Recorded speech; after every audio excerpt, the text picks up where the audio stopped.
No ar, radar de notícias. Prestação de serviços. Utilidade pública. Comigo aqui na bancada, o secretário de Desenvolvimento da Prefeitura de Guarulhos e ex-presidente da Associação Comercial, William Panek. Bom dia. Bom dia, Pedro. Bom dia, amigos do Radar de Notícia. Esse público multimídia, né? Exatamente. Esse programa aí que é uma referência em Guarulhos, Pedro. Muito prazeroso estar aqui com você. Bom, Panek, como é que você está observando essa reabertura gradual, né? Essa saída gradual da quarentena? Eu acredito que, pelo menos, nós temos aí uma estratégia e um programa, né? Nós temos aí uma previsibilidade. E que eu acredito que isso que faltou desde o começo da pandemia. Se você me permitir a gente fazer uma análise do cenário, na minha visão, o que aconteceu, Pedro, foi uma falta de sintonia do governo federal com os estados e os municípios. Verdade. De alinhar o discurso para uma pandemia que nós não poderíamos alegar que não sabíamos a dimensão. A Europa, a Itália, ela foi temerária no primeiro momento porque as informações que vieram da China não eram informações certeiras. Concordo. Tanto é que na Europa, a Inglaterra foi a última nação reticente a entrar e quando entrou não saiu mais porque entendeu a gravidade disso. E nós já tínhamos visto também o que aconteceu numa sociedade como a americana. E a gente fazendo uma analogia com a nossa sociedade e as dificuldades e o nosso poder de reação diante de uma pandemia, o governo federal teria que ter feito um alinhamento, um discurso único, onde ele teria que atacar dois flancos. Eu acredito que eles teriam que ter falado que essa quarentena seria de 90 dias, porque é muito melhor você dar uma expectativa maior e depois reduzir. Concordo. Junto com essa expectativa maior, ele tinha que fazer um plano econômico para salvar as empresas. Aí eu vou numa premissa que eu falo desde o começo dessa crise, alguns presidentes de entidade logo começaram, me ligaram, pedindo o que vocês vão fazer. Eu falei, nós estamos num país que tem um pacto federativo. Quem salva a vida é a medicina, são os remédios, é a política pública de estado e município que está na ponta, ele que tem que fazer isso no município com o cidadão, e uma entidade que uns falam Deus, outros falam Jó, eu acredito nessa força. Agora, quem salva a CNPJ, Pedro, é dinheiro, é recurso e gestão. E quem pode fazer isso no nosso pacto federativo é a União, só ela pode se endividar.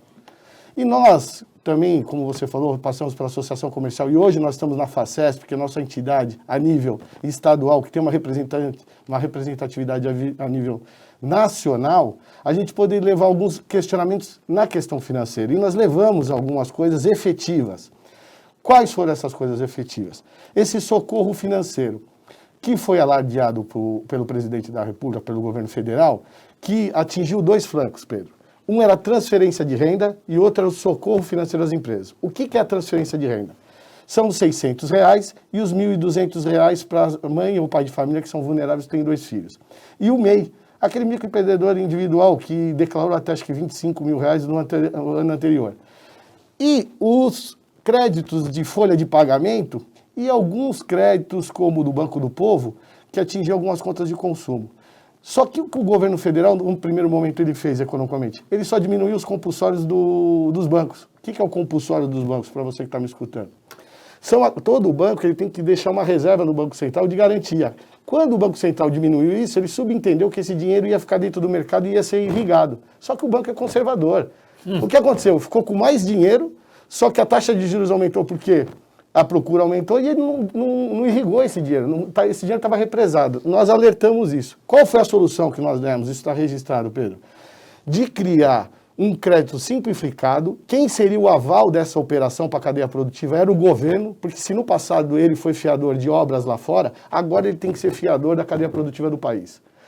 E os fundos garantidores que foram criados agora, uma PEC, eles iam garantir esse recurso para os bancos. Porque a gente tem que entender que essa transferência de rendas aqui, são quase 80 bilhões de reais, que é esses R$600, ele é um dinheiro perdido. Isso o povo não vai devolver. Mas esse outro recurso que o governo, no primeiro momento, ele sinalizou em 400 bilhões de reais, Pedro, olha o volume de dinheiro, e hoje já está permitido para ele se endividar até 800 bilhões de reais, para você que está me escutando, para você entender o volume desse dinheiro, a reforma da Previdência, em 10 anos, tem uma expectativa de economizar 900 bilhões. Então, em 60 dias, olha o dinheiro que ia ser irrigado na sociedade. Só que esse dinheiro ficou represado. o que aconteceu? Nós tínhamos que simplificar isso. Com essas duas estratégias do fundo garantidor e com a simplificação desse crédito, sem pedir a CND, sem pedir garantia real. Quem tem garantia real hoje? Mas esse dinheiro tinha que ser específico e carimbado, Pedro. Uma para a folha de pagamento, mas só apresentando o CAGED, e esse dinheiro não ia para o empresário, ia direto para o funcionário, porque garantia o poder de compra dele e o emprego, a estabilidade do emprego. E a outra, a gente replicaria uma ação do Banco do Povo, mas aumentaria a regra, não é 10 milhões, tem que ser mais de 20, 30, 50 milhões de faturamento. Aonde ele garantia as contas de água, luz, internet, aluguel, que é uma indústria que está parada, e impostos, porque sem imposto, pessoal, não existe política pública, não existe hospital de campanha, não existe respirador, você não consegue fazer isso. E esse dinheiro seria carimbado para as concessionárias, para o proprietário do imóvel e para o governo, não ficaria na mão do empresário. Isso foi tardio, esse auxílio emergencial de 60 dias vai ter que ser prorrogado e não pode ser prorrogado por mais 30 dias, tem que ser para mais 90 dias, mesmo que a economia começar, como você falou no início do programa, vai demorar uma reação. Vai demorar uma reação. Então, eu achei que faltou um planejamento, um alinhamento de discurso. Agora não tem que ter fla-flu, a gente tem que salvar vidas, a gente tem que entender os gargalos da nossa sociedade, um país que não tem saneamento básico, não tem água, tem submoradia. Então, aí eu achei que faltou um pouco de espírito público do governo federal e do alinhamento dos governadores. Panek, eu tenho conversado com alguns amigos comerciantes e empresários e eles dizem que vão ser obrigados a demitir. Bom, já fizeram isso, Pedro. Mas vão demitir mais. Você sente isso também? Pedro, é um efeito em cascata. Aí você vê como política pública, às vezes, não aparece, né? Hoje, o nosso município, a prefeitura, pelo esse exercício que foi feito de sanear as contas, hoje ele é indutor de 120 a 140 milhões de reais na nossa economia local. Porque nós pagamos a segunda maior massa salarial da coisa. Então, essas pessoas, esses servidores públicos em alguns outros municípios ou estados, não tem nem ajuda do auxílio, porque ele está empregado. Sim. E às vezes não tem dinheiro. E isso aí impacta o comércio local diretamente. Então, isso vai acontecer porque o empresário ele não tem poder de reação, ele não tem como fazer, ele demitiu. O crédito não chega, ele precisa de uma garantia real. E outra, tem que ter uma previsibilidade, por isso que é uma sinalização, e o povo tem que entender que ele é o maior indutor da permanência dessa flexibilização, porque se ele não entender o que é o serviço essencial, o que é a essencialidade, é você sair pontualmente para fazer determinada atividade. Você vai comprar uma compra do mês, vai sozinho no supermercado e volta, não vai sair dali para ir na farmácia. Você tem que fazer coisas pontuais, não é passear mais. Porque, Pedro, ninguém nesse momento vai ficar rico. Todo mundo quer sobreviver, ficar num período de de hibernação, para quando voltar a economia, ele conseguir estar pelo menos apto para receber alguma ajuda que vai acontecer. Isso vai acontecer, Pedro. Se fizesse esse raciocínio que eu te falei, sobre esse recurso carimbado, que esse dinheiro ele viraria uma carta, isso viria uma carteira que seria descarregada. Você, quando financiar seu carro no banco, esse juros de 3,2 que ele te vende, ele descarrega num outro banco, que é a 1,2, e esse outro banco descarrega num fundo a 0,5%, 8%. Qual que é a diferença dos juros? É a credibilidade. O país ele vai ter que fazer uma carteira, isso já aconteceu lá atrás com infraestrutura, em 1902, 1911, para fazer a infraestrutura do país. São os títulos da dívida pública. E o país fazendo essa carteira, amanhã vai ser descarregado isso num banco mundial, porque o mundo vai precisar de socorro, não é o Brasil. Nós vamos ter que recuperar a economia mundial. Então, eu acho que hoje é o momento dessas novas leis que estão sendo feitas aí, a gente conseguir irrigar esse dinheiro para a cadeia produtiva de uma forma mais assertiva, com prazo dilatado. A gente não pode, tem que falar a verdade, vai demorar mais uns 90 dias, mesmo reabrindo a economia, ele vai ter que ter essa ajuda financeira de 90 dias, somando os 2 meses que já se passaram. Perceba que o prefeito Guti ontem na live falou em 4 de agosto. Tá? Daqui a 2 meses está falando em reabertura de parques, o retorno às aulas. Não, mas ele começou agora um plano bem dialogado, mas vou falar para o prefeito, ele está sendo protagonista de várias ações. Haja visto que o governo federal ele foi falar sobre regulamentação de hospitais de campanha há uma semana atrás. O prefeito foi um dos primeiros a fazer hospital de campanha aqui, que é um equipamento essencial no momento pandêmico desse, porque você tem que isolar as pessoas. Eu concordo com você, faltou uma linha ação federal. É lógico, porque se você tem que entender aonde você tem que pedir. Eu não posso pedir uma coisa para você que você não tem competência. Então, as pessoas, né, os entes, eles teriam que se juntar num discurso único, porque a pandemia está atingindo todo mundo, isso é uma coisa global, e a dimensão, quem chegou próximo da família dele, ele entende o que é isso. Pedro, não são números, aqui é uma estatística simples, nós temos quase 1.500.000 habitantes. Você já teve a oportunidade de entrevistar o Dr. José Mário, que é uma pessoa excelente, traz tranquilidade, é sereno, isso é muito bom no momento desse, é um cara que tem profundidade no assunto. Ele fala muito acertadamente. Isso aí é só para dar uma folga para o sistema único conseguir atender todo mundo. Se você tem 1.500.000 habitantes, se a gente fazer uma conta rasa, se 10% vai precisar do equipamento de alta complexidade ou de baixa complexidade, o equipamento de saúde da cidade são 150.000 pessoas. Vamos fazendo uma cabeça. Dessas 150.000 pessoas, se a gente falar que 2% vai vir a óbito, mesmo com tratamento, com toda a medicina, que hoje não tem nem protocolos definidos. A medicina não conseguiu nem criar um protocolo. O que é o protocolo que você está me escutando? Quando um paciente vem com sarampo, ele sabe que tem essa medicação, depois ela tem essa... Esse aqui, uns falaram que era cloratina, outros falaram que era aspirina. Ninguém criou um protocolo efetivo disso. Tubaína. Então. Então, o que acontece, Pedro? Nós estamos falando em 3.000 pessoas. Sim. Que é isso? Isso é um absurdo. Só se a gente entender também outra filosofia da lei do mais forte. É o seguinte, eu também fiz uma observação numa das reuniões que nós fizemos com a cadeia produtiva. Hoje tem 60 dias aí que a indústria está funcionando e 60 dias que a indústria da construção está funcionando. Onde está uma estatística desse setor? Quantas pessoas se contaminaram dali? Porque eles estão pegando ônibus, eles estão trabalhando. Ali nós teríamos, né, de uma população ativa, nós precisamos de dados. Não dá mais para fazer a coisa em achômetro, né, Pedro? Então, a gente está contribuindo aí com a nossa visão, com dados, junto com a ciência, mas também com a economia. O prefeito, como eu falei para você, está fazendo um plano seguro, dialogando com a categoria, com todos os atores da sociedade, criando protocolos, deixando eles criarem protocolos. O que me surpreende é a responsabilidade dessa cadeia produtiva da cidade, que cria, às vezes, protocolos mais restritos que até o decreto de lei fala. Eu achei muito interessante ontem reportagem sobre Florianópolis, né? Florianópolis é uma ilha, né, de excelência no combate à pandemia, e lá um dos fatores foi a testagem, muitos testes para identificar quem já estava contaminado, ou quem já estava assintomático, ou quem já estava imunizado.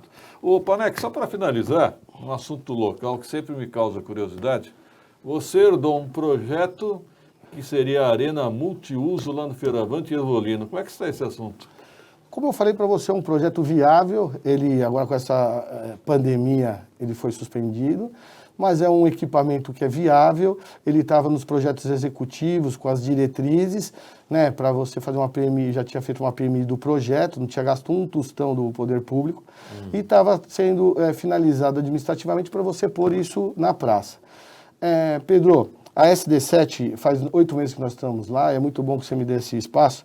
Nós, desde o primeiro dia, quem tem o conhecimento no nosso trabalho, nós fizemos um trabalho de plantão lá, preservando primeiro o servidor público, até avançando no decreto que precisava do transporte público, também nós liberamos, fazendo um regime de plantão onde preservasse ele com todos os requintes, como você aqui, parabéns, viu, Pedro? Chega aqui a máscara, o álcool gel, o espaçamento dentro da secretaria, e mais, deixando aquele equipamento para a população. O ente público é o único que não pode faltar.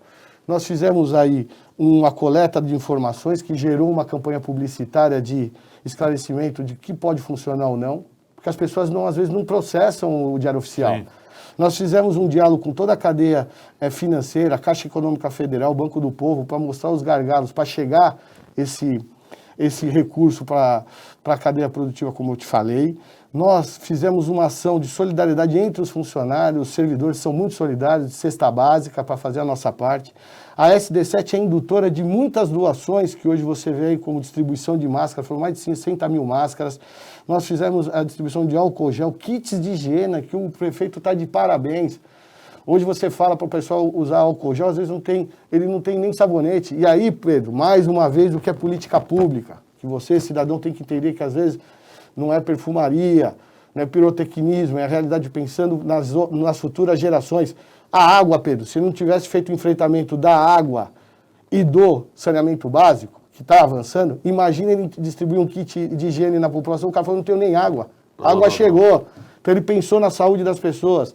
E também, Pedro, nós fizemos aí um diálogo agora de criar uma agenda positiva nessa situação. Ontem eu fiz uma call aqui com vários empresários de vários segmentos para falar qual a experiência dele. Isso é que nem um acidente. Você foi, Deus me livre guarde, você perdeu uma perna. Ou você vai usar uma perna biônica, ou você vai uma perna de pau, ou uma cadeira de roda, ou você vai ficar sentado na cama chorando. E muitas pessoas se reinventaram. Existem segmentos da economia que eles se reinventaram. O comércio digital, o e-commerce, o delivery. Isso aí hoje faz parte. O teletrabalho, as corporações já usavam isso, o trabalho por demanda. Então, hoje, essa pandemia forçou um processo de inovação que já era inicial. E a Secretaria SD7 vai ser essencial para isso. Porque para o enfrentamento nesse modelo de consumo e de comportamento, que mudou até pessoalmente, viu, Pedro? As pessoas têm que se reinventar. O pai tem que começar a ser pai de novo, a mãe tem que ser mãe de novo. Porque tem que criar o filho, as relações têm que melhorar. E o comércio também, ele vai ter que se adequar. E a SD7, eu quero fazer um agradecimento a toda a minha equipe aqui. Nós temos ali...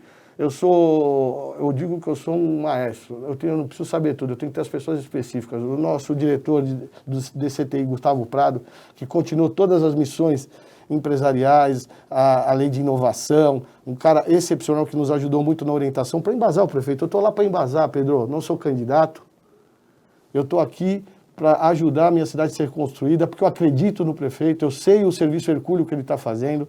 Nós temos lá o Balcone, que é um turismólogo, que fez um grande trabalho, a Mariane, do DRE, que está fazendo um trabalho com o MEI, excepcional. Nós estamos fazendo uma vitrine eletrônica para dar visibilidade para você, que é MEI, encanador, costureira, na sua região, pelo menos você aparecer, porque se o cara não aparece, como o cara vai ter emprego? Nós temos lá e o DRE, eu tenho que fazer uma ressalva aqui, que a Malu, que é a indutora de várias dessas doações. Ela é uma pessoa que tem um grande trânsito, ela ajudou muito. Enfim, temos o Martinho Riso, meu conselheiro, um cara que tem um background, você sabe, um histórico violento. Então a gente está todos lá irmanados para tentar ajudar a cadeia produtiva. Eu recepcionei todas as entidades, acolhendo até esse negócio, esse problema do FAST, nós já levamos, o secretário americano já está falando com o Adam Kubo, que é responsável por aquele departamento, para criar, seja para a SEAG, seja para os contabilistas, um canal de comunicação, seja Malote, para conseguir acelerar, porque isso está represado. Enfim, Pedro, é um overview do que nós estamos fazendo. A gente aqui está nos bastidores, a gente tem que ajudar, nós somos um facilitador. Eu tenho aqui que ajudar o nosso prefeito a dar dados para que ele tenha a posição e a decisão mais correta para ajudar a nossa cidade. Você falou muito bem, viu? Agora é hora de nós nos unirmos para enfrentar essa pandemia. Obrigado, William Paneck. Até uma próxima oportunidade. Eu que agradeço. Esse canal de comunicação é essencial e mais do que nunca, Pedro, eu peço aqui para você, nós estamos lançando uma campanha, que o prefeito lançou essa campanha, de comércio consciente, respeita o seu cliente, protege o seu cliente. Legal. Então agora é a hora da gente divulgar isso. Esses decretos também, se puder divulgar, esclarecer a população, quanto maior a informação, menor a resistência e maior a adesão. 7h32, um rápido intervalo, produção.